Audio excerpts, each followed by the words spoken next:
قابل جہاں کے عاقل دوستو السلام علیکم۔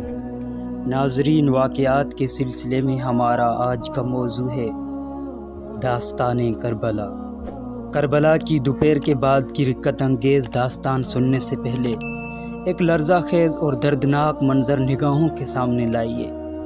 صبح سے دوپہر تک خاندان نبوت کے تمام چشم و چراغ، جملہ ایوان و انصار ایک ایک کر کے شہید ہو گئے۔ سب نے دم رخصت دل کی زخمی سطح پر ایک نئے داغ کا اضافہ کیا۔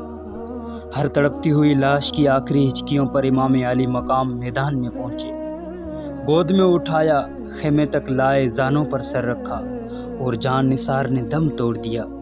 نظر کے سامنے جن لاشوں کا انبار ہے، ان میں جگر کے ٹکڑے بھی ہیں اور آنکھ کے تارے بھی، بھائی اور بہن کے لاڈلے بھی اور باپ کی نشانیاں بھی۔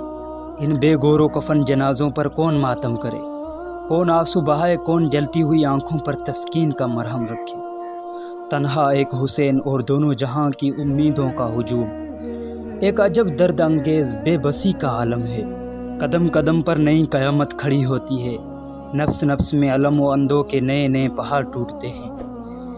دوسری طرف حرم نبوت کی خواتین ہیں، رسول اللہ کی بیٹیاں ہیں، سوگوار مائیں اور آشفتہ حال بہنیں ہیں۔ ان میں وہ بھی ہیں جن کی گودیں خالی ہو چکی ہیں، جن کے سینے سے اولاد کی جدائی کا زخم رس رہا ہے، جن کی گود سے شیر خوار بچہ بھی چھین لیا گیا ہے، اور جن کے بھائیوں، بھتیجوں اور بھانجوں کی بے گور و کفن لاشیں سامنے پڑی ہوئی ہیں۔ روتے روتے آنکھوں کا چشمہ سوکھ گیا، تنے نیمے جام میں اب تڑپنے کی سکت باقی نہیں رہ گئی۔ عورت ذات کے دل کا آبگینہ یوں ہی نازک ہوتا ہے، ذرا سی ٹھیس بھی جو برداشت نہیں کر سکتا، آہ اس پر آج پہاڑ ٹوٹ پڑے ہیں۔ سب کے سب جام شہادت نوش کر چکے ہیں، اب تنہا ایک ابن حیدر کی ذات باقی رہ گئی ہے، جو لٹے ہوئے قافلے کی آخری امید گاہ ہے۔ آہ اب وہ بھی رخصت سفر باندھ رہے ہیں۔ خیمے میں ایک کوہرام برپا ہے، کبھی بہن کو تسکین دیتے ہیں، کبھی شہربانوں کو تلقین فرما رہے ہیں، کبھی لختے جگر عابد بیمار کو گلے سے لگاتے ہیں، اور کبھی کمسن بہنوں اور لاڈلی شہزادیوں کو یاس بری نگاہوں سے دیکھ رہے ہیں۔ امید و بیم کی کشمکش ہے، فرض کا تصادم ہے، خون کا رشتہ دامن کھینچتا ہے، ایمان مقتل کی طرف لے جاتا ہے۔ کبھی یہ خیال آتا ہے کہ ہمارے بعد اہل خیمہ کا کیا حال ہوگا، پردیس میں حرم کے یتیموں اور بیواؤں کے ساتھ دشمن کیا سلوک کریں گے۔ دوسری طرف شوق شہادت دامن گیر ہے، ملت کی تطہیر و حمایت حق کا فرض نیزوں پر چڑھ کر آوازیں دے رہا ہے۔ بالآخر اہل بیت کے ناخدا، کعبے کے پاسبان، نانا جان کی شریعت کے محافظ حضرت امام بھی اب سر پر کفن باندھ کر رن میں جانے کے لیے تیار ہو گئے۔ اہل حرم کو تڑپتا، بلکتا اور سسکتا چھوڑ کر حضرت امام خیمہ سے باہر نکلے اور لشکر اعداء کے سامنے کھڑے ہو گئے۔ اب ذرا سا ٹھہر جائیے اور آنکھیں بند کر کے منظر کا جائزہ لیجیے۔ ساری داستان میں یہی وہ مقام ہے جہاں انسان کا کلیجہ شک ہو جاتا ہے، بلکہ پتھروں کا جگر بھی پانی ہو کر بہنے لگتا ہے۔ 3 دن کا بھوکھا پیاسا مسافر تن تنہا 22,000 تلواروں کے نرگے میں ہے۔ دشمنوں کی خون ریز یلغار چاروں طرف سے بڑھتی چلی آ رہی ہے۔ دروازے پر اہل بیت کی مستورات اشکبار آنکھوں سے یہ منظر دیکھ رہی ہیں۔ لمحہ لمحہ منٹ پر درد و غم کے اتھاہ ساگر میں دل ڈوبتا جا رہا ہے۔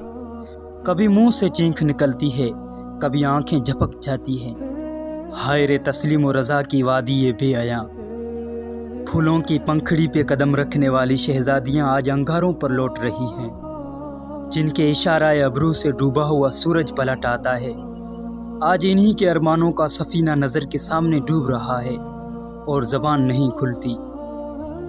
دیکھنے والی آنکھیں اپنے امیر کشور کو، اپنے مرکز امید کو، اپنے پیارے حسین کو حسرت بری نگاہوں سے دیکھ رہی تھی کہ ایک نشانے پر ہزاروں تیر چلے، تلواریں بے نیاز ہوئی، فضا میں نیزوں کی انی چمکی اور دیکھتے ہی دیکھتے فاطمہ کا چاند گہن میں آ گیا۔